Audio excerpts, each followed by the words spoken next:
Are you looking for details of the most beautiful weekend walks in southeast Queensland? Well, you're in the right place. Welcome to the Everyday Hiker podcast. My name is Beck and I'm your host. Join me and my guest hikers as we share amazing hiking locations, practical tips and guides to hikes not only in the southeast Queensland region but further afield. So whether you're new to hiking or you're looking for fresh ideas, I hope we can provide you with some inspiration. And please, if you like what you hear, follow me, share with your friends, rate my podcast or send me your feedback. Okay, well today I'm really excited to be here with my first guest, Michael Dwyer. Michael is an avid hiker going out every 2 to 3 weeks, but he's been doing some serious hiking since 2019. So he's got a lot of great peaks to share with us, but today he has nominated to talk about Glen Rock. So welcome, Michael. Well, thank you very much, Beck. Yeah, it's really great to have you. And I was excited when you nominated Glen Rock because I don't know much about it. And I wonder how much anybody else listening might know about it as well. So that would make it a really great one to talk about because it could be somewhere new and exciting to go to on the weekend. Yes, I didn't know about the area either until I went out to that area with a club I'm in called the Bushwalkers of Southern Queensland. And that was only a few years ago. And since then I've been back a few times. Great. So let's kick off with, where is Glen Rock?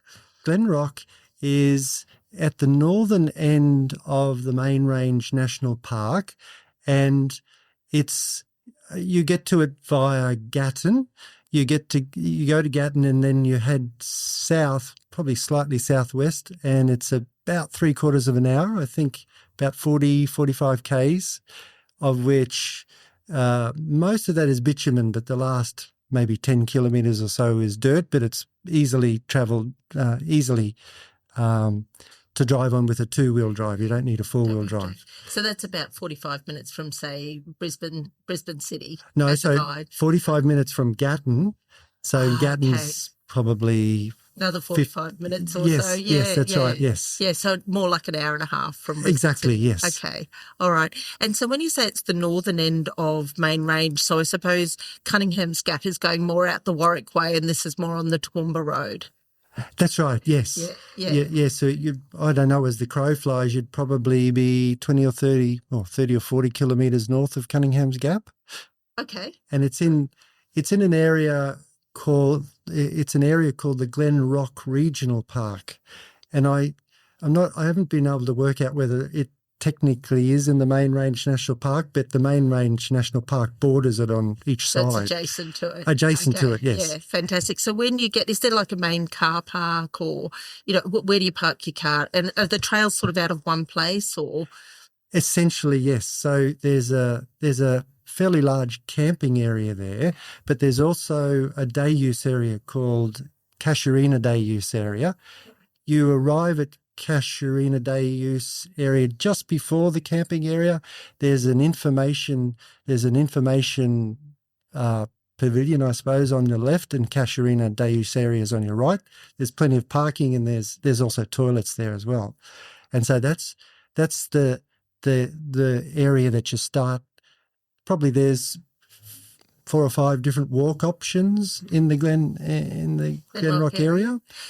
And what sort of length of hike are you talking about then? Like, do they vary from, is there short walks or are they mostly long walks?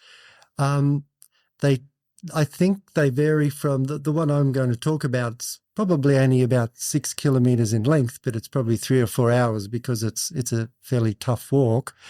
The longest one that a lot of people can do is the Mount Makar walk, and that's, I think, 13 or 14 kilometres, but there's a lot of elevation gain there too. So it's a good solid walk, that one. So I guess if you were camping, you could choose between the walks, like do one day. Are they going to go in different directions? They do. They go opposite sides of the valley, and so completely different views, completely different experiences. And whichever walk you do, you go and look at the other walk that you did across the valley. So again, it's good to do Mount Makar and then look back at Glen Rock. Fantastic. So Glen Rock, let's talk about that one. Yes. I think we were saying before, elevation, it's up there. I think, yes. I think that above sea level, it's something like 670 metres. Don't quote me on that, but I think the elevation gain is probably about 450 metres in a relatively, I think it's 2.5-3 kilometres to the top in distance. So it's as that suggests, it's quite steep in a lot of the way. And is it exposed, or is it kind of a closed-in trail or a well-marked trail to climb up?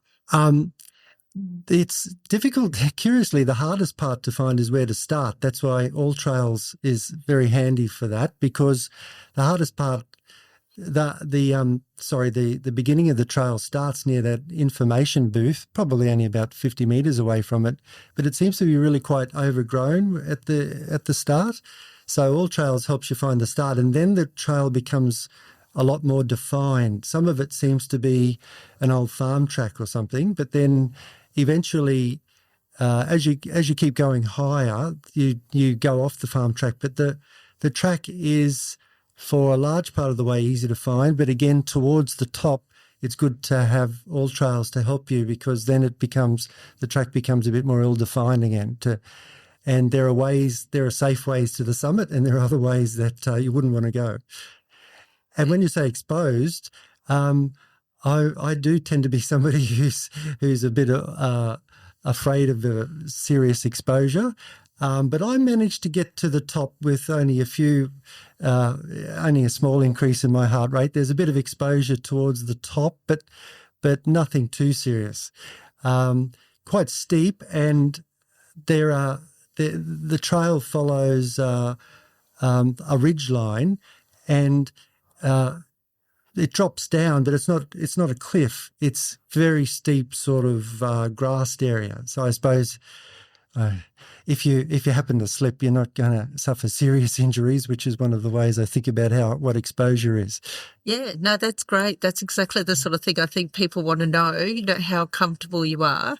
And what about, so are you walking upright the whole way, or is it a bit of, sort of 2 points of contact, 3 points of contact, 4 points of contact? Like, what do you need to get up there? Probably 2/3 of the way you're walking upright, and puffing, because it's quite steep. But then once it goes off that farm, the old farm trail farm track I was telling you about, then quite often you do sort of need to lean forward and have your 4 points of contact. And at the very top, that is more of a rocky area that you do have to do a little bit of scrambling to get up there. So, but then. But most of the way you can get by without, feeling the need to sort of bend down and use your hands. Okay, that's good. And I think anywhere that's got that sort of elevation, you're going to need a little bit of, 3 or 4 point contact, aren't you? Exactly, to be safe. To get to the peak.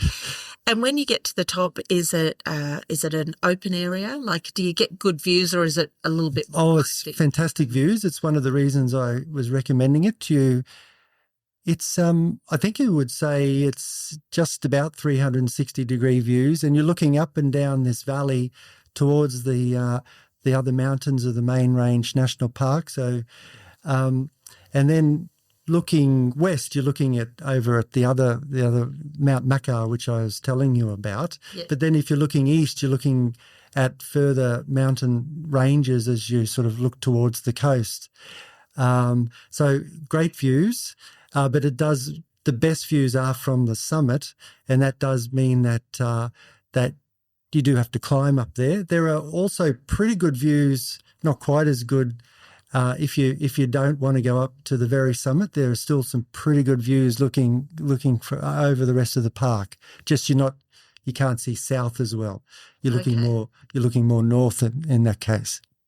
And at the summit, is it the sort of place where you'd sit down and relax, like Mount Maroon, where you've got, quite a flat, wide area?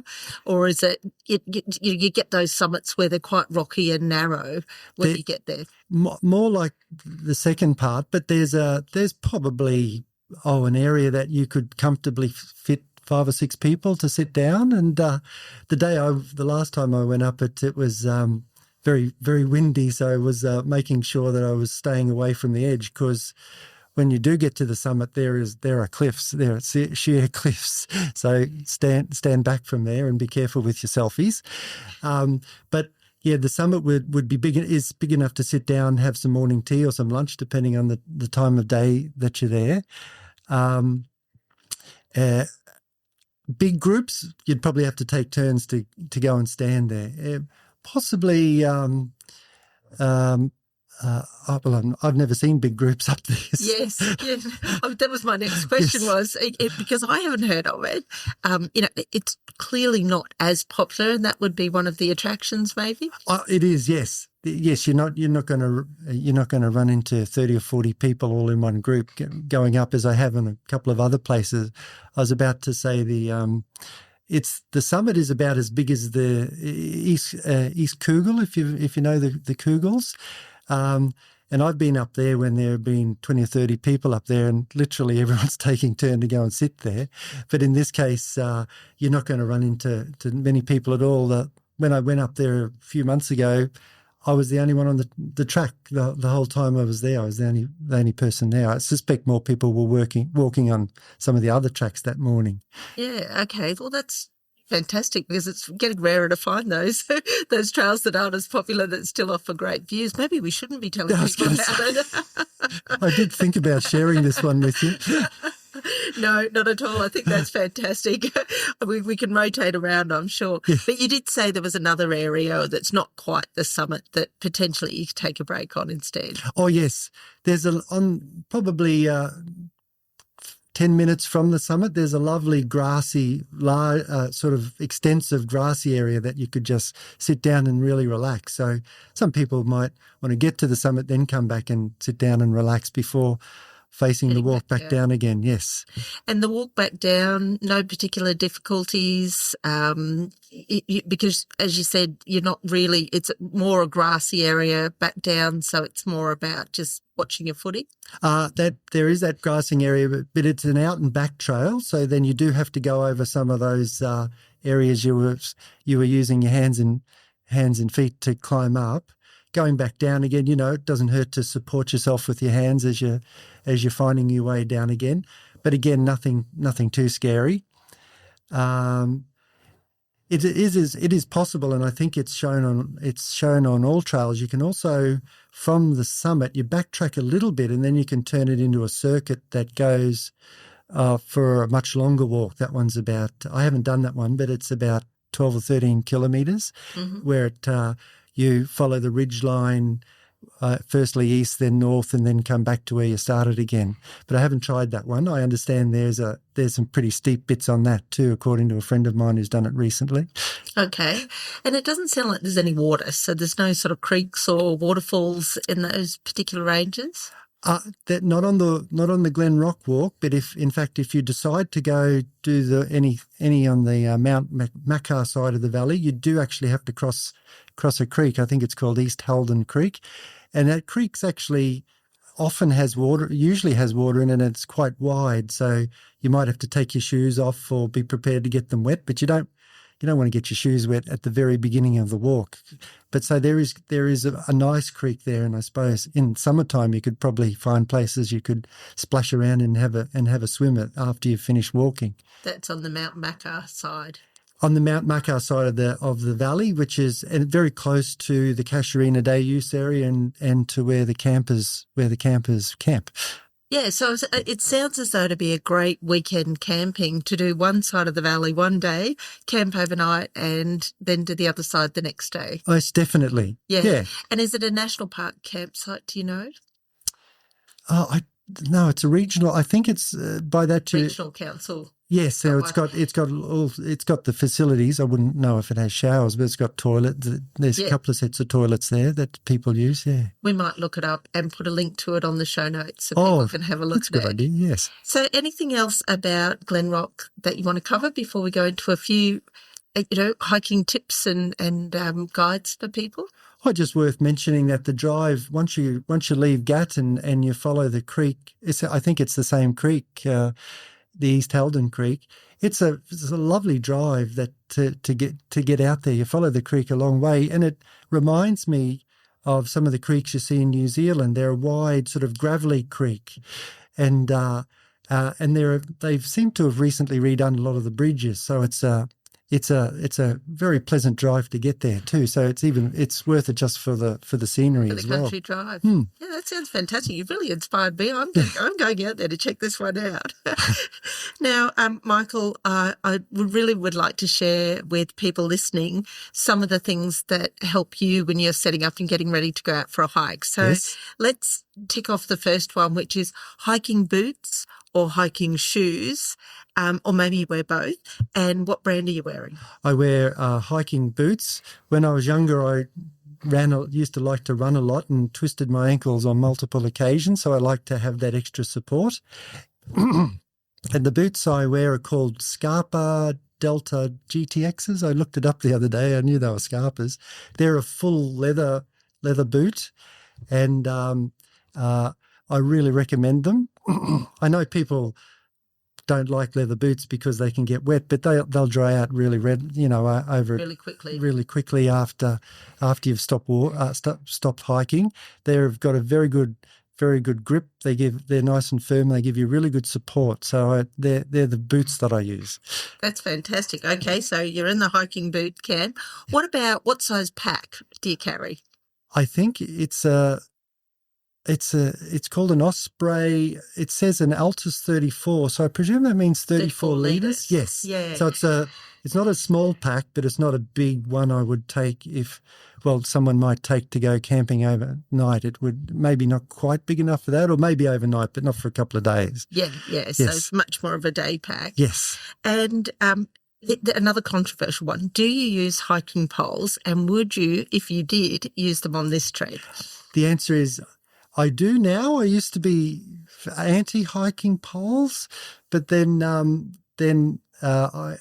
found that particularly some of the tracks I like to do, including this one, will have quite steep, gravelly sections, and you get that frightening feeling with your feet slipping out from underneath you, even with good boots. And so I usually find one pole is enough to just give you that extra bracing, to give you 3 points of contact as you're walking down the mountain. So I don't tend to use hiking poles for graded tracks, but for ones that are off track and I'm not familiar with, I will carry one fold up pole in my pack just to be careful. I reckon that's a great advice there. Yes. I feel the same way about it. Here's another one. What's your favourite snack to take hiking? Oh, that's I usually go with I like to take a muesli. It's boring to say muesli bar, and also some nuts too are another snack I like to take. If I'm going on longer walks, I try and take some fruit with me too, like mandarin or banana. Mm-hmm. Make sure I bring the skins home with me. Make sure you bring your rubbish out, absolutely. And is there anything in your pack where you didn't have it on a hike and then you really wished you'd had it for whatever the circumstance, and you now take it with you on every hike? Yes, I think that after a couple of hikes, off-track hikes, where I'd encountered snakes, thankfully hadn't been bitten by snakes, it occurred to me that maybe I should get my snake first aid up to speed. And then one of my club's talked about a snake bandage that you can get from hiking stores. I can't remember the brand, but if you were to be bitten by a snake, it's got symbols on it to show you how to put it at the right tension, scientifically researched to make it so that it's on tight enough to stop the blood, to stop the poison flowing, but not enough to sort of cause your leg to drop off. So I always so I went and bought one of those, and I always carry it with me. And I also, not that I had an incident, but I also decided to carry a personal locator beacon with me as well, because I do a lot of solo walking. And so I always want to make sure that if I did come to grief, I could get some help come in too. Yeah, that's a great one to mention, both of those. Really, and I was thinking that before when you said you were out there by yourself and it's not a popular track. Yes. And I was wondering if you were carrying one, and that's really great to know. Yes. And I think the snake bandage, like, thankfully I haven't ever even really come across a snake in close proximity on a hike, but it's the kind of one that until it happened, you wouldn't wish that you needed it until That's that right. time. So Yes. it's always good just to have it. Well, look, that's great. To wrap up, I'm going to ask you so that we can share the best views, in your opinion, in southeast Queensland. If you were standing in one spot for the best view, and it could be Glen Rock, where would you be standing? I would say, can I give two answers? One is a readily available view, as in anyone can go and see it. It's the Coomera Gorge on the Coomera Circuit, where you're looking out on the gorge and then you see the waterfall coming in from the Coomera Crescent. The very first time I was aware that such a view existed was a poster in some office I was working out of. And I was stunned to find that it was I thought it was somewhere in Tahiti or something. I was stunned to find it was less than 100 kilometres from where I was sitting. The other view is an incredible, much more open view. It's called Buchanan's Fort. Now, it's on private property, so you usually would have to go to it with a club who get permission from the owner. That's an incredible panoramic view of the southern part of Lamington National Park. You're looking towards this series of gorges and waterfalls, if the time of the year is right. Just brilliant. So that was a stunning view the very first time I went up there. Ah, that's a great one, Buchanan's Fort. Yes. Like you said, it's a reason to join a club to get permission to go in there. Exactly. And there's many others around like that only the clubs get access Exactly. to. They've got the contacts. Yeah, Yes. yeah. We're going to be talking about clubs in a future episode, so thanks for bringing that one up. But I'm with you on the Coomera Circuit. It's beautiful. It's like you turn the corner and there's another waterfall. You know, the views just keep getting better almost every time. So that's fantastic. Michael, thank you so much for your time today. I think you've shared a wealth of knowledge with us and clearly a passion for getting out and about in southeast Queensland. I even love that you mentioned that the drive there is really nice, because sometimes getting there is half the inspiration and the fun of what comes next. So thank you for that. I'd love to have you back in the future and we can pick another trail. But for today, I'm going to leave it at that. We will put details of Glen Rock on the show notes and perhaps that camping ground and how you can book to camp there. And if you've got any questions for Michael or myself, please put those in the comments on the podcast. And until next time, I look forward to seeing you and happy hiking.